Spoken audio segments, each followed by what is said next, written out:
At ayun na nga, ito po yung ating version 1 na ginawang project. So kung napanood nyo yung prototype version natin mula sa breadboard, bali ito na po yung ating finished product. Even though meron pa naman tayo ng mga revision na pwedeng gawin dito, hindi pa naman siya 100% finish. So anytime pwede tayo mag-add ng revision or additional function sa circuit na to. Kaya nga nilagyan natin siya ng version 1. So syempre pasalamat din tayo sa GLC PCB kasi nga kung di rin dahil sa kanila ay hindi natin mabubuo itong project na to. Ayan. So tingnan natin yung kanyang likod. Pagdating sa ating likod, gumamit tayo dito ng Arduino Nano. So tanggalin natin.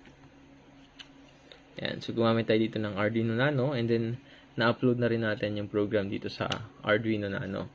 And then gumamit din tayo ng dalawang regulator. So sa regulator natin, meron tayong 7812 at saka 7805. So 12 volts at saka 5 volts. Ayan. And then syempre, ito yung ating supply. Dito pumapasok yung ating supply. And then yung switch natin, ito, nakabypass siya ng jumper. Ayan, nakabypass siya ng jumper for demonstration purposes. And then pagdating naman sa ating control or sa ating navigation key, meron tayong 12 volts fan. So 12 volts output niyan. We have the 5 volts output. We have the RGB output. We have the start button. And then yung input para sa ating coin slot. And then syempre, yung ating output ng ating relay. And so napakasimple lang, napaka-minimalist ng ating design. And close up natin ng konti para makita nyo. Ayun. So napakaganda ng pagkaka-manufacture ng GLC PCB sa ating design na PCB. Ngayon is pa-power on natin, i-demo ko sa inyo kung paano ito gumagana. Ayan. So kabit lang natin yung ating power supply dito sa ating ginagawang project.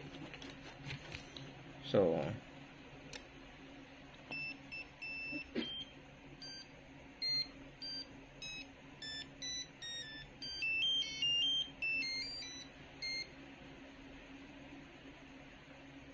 ayun.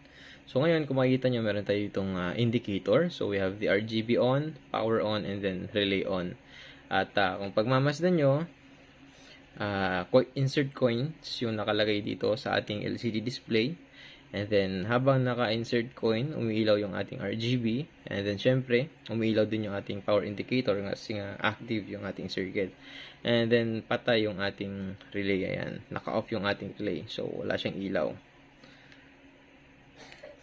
Ngayon is maglalagay tayo ng coins or didemo ko sa inyo kung paano ito gumagana. So, gamit na lang tayo ng tweezer para ma-bypass yung control natin. So, kung titingnan nyo, ayan, we have the coin slot, start, and then the RGB. So, try nating mag-insert ng coins. So, alam ba, naghulog tayo ng piso. Ayan, so, short lang natin to. Ayan. At kung titingnan nyo, press the button and then meron tayong balance na piso. And then, kapag pinindot natin yung start, mag-activate yung ating circuit and mag-uumpisa siyang mag-countdown. So, pindot natin start. Ayun. So, kung nakikita nyo, active na yung ating circuit. Namatay yung ating RGB. Ayan, hindi siya umilaw. Pero bumukas yung ating relay kasi nga activated yung ating circuit. So, antayin na lang natin siyang matapos.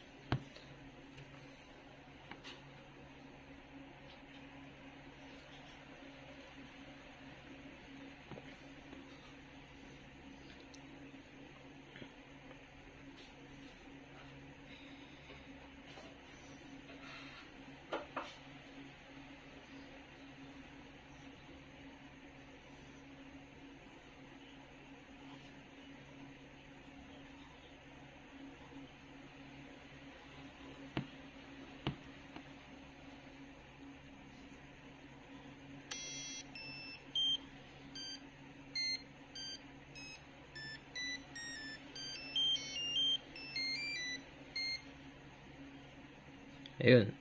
So, bumalik ulit tayo sa insert coin. And then, kung titingnan nyo, nabuhay yung RGB and then namatay yung ilaw dito sa ating sa ating relay. Ayan, deactive yung ating relay. So, ganun lang gumagana yung circuit na to. So, maybe in near future, gagawin natin siya ng iba't ibang revision and titingnan natin kung ano pa ba yung mga pwede nating idagdag dito sa ating circuit na ginagawa. Okay? So, yun lamang po.